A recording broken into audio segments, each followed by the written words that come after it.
السلام علیکم۔ امید ہے آپ خیریت سے ہوں گے۔ انسان اپنے ڈیلی، ویکلی اور منتھلی پلان کے مطابق عمل کر رہا ہوتا ہے۔ انسان سوچتا ہے کہ میں کل فلاں کام کروں گا اور پرسوں مجھے فلاں کی طرف سے دعوت ہے، میں ادھر جاؤں گا، اور اس کے پلان میں یہ بھی شامل ہوتا ہے کہ کمنگ سیٹرڈے میں انشاءاللہ شمالی علاقہ جات کی سیر کے لیے روانہ ہوں گا، لیکن انسان ان کے اوپر عمل کیوں نہیں کر پاتا؟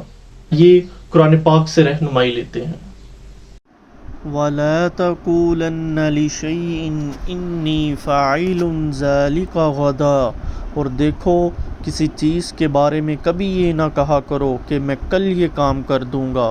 إِلَّا أَن يَشَاءَ اللَّهُ وَاذْكُر رَّبَّكَ إِذَا نَسِيتَ وَقُلْ عَسَىٰ أَن يَهْدِيَنِ رَبِّي لِأَقْرَبَ مِنْ هَٰذَا رَشَدًا۔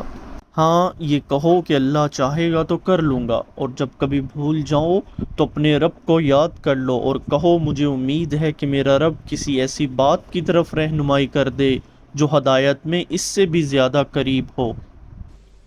آپ نے دیکھا کہ قرآن پاک کی ان آیات میں اللہ تعالیٰ نے نبی مہربان صلی اللہ علیہ وسلم کے توسط سے ہمیں یہ بات بتلائی ہے کہ جب بھی کسی کام کا ارادہ کریں تو انشاءاللہ لازمی کہیں کہ جب اور جیسے اللہ نے چاہا، اور آپ نے ساتھ میں یہ بھی سن لیا کہ ہو سکتا ہے کہ وہ کام ہمارے لیے بہتر ہو یا نہ ہو۔ کیوں؟ کیونکہ انسان تو مستقبل کے بارے میں کچھ نہیں جانتا، لیکن اللہ رب العزت ہمارے مستقبل کے بارے میں ایک ایک لمحے سے باخبر ہے۔ اسی لیے ہمیں چاہیے کہ ہم جب بھی کوئی کام کرنے لگیں تو ہم اس میں اللہ تعالیٰ کو شامل کر لیں۔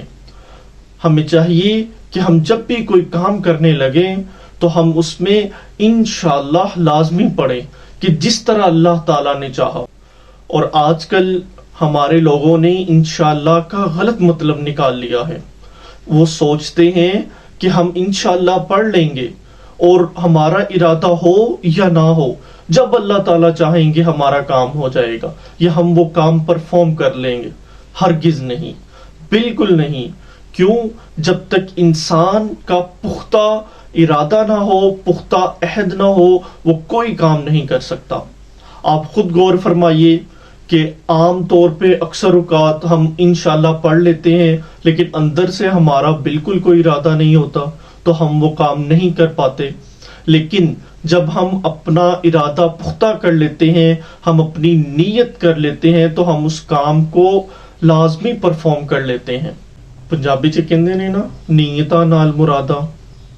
تو حقیقت تو یہ ہے کہ انسان کا ہر عمل اللہ تعالیٰ کی منشا کے ساتھ جڑا ہوا ہے کہ جس طرح اللہ تعالیٰ چاہیں، کیونکہ انسان اپنے فیوچر کے بارے میں نابلد ہے۔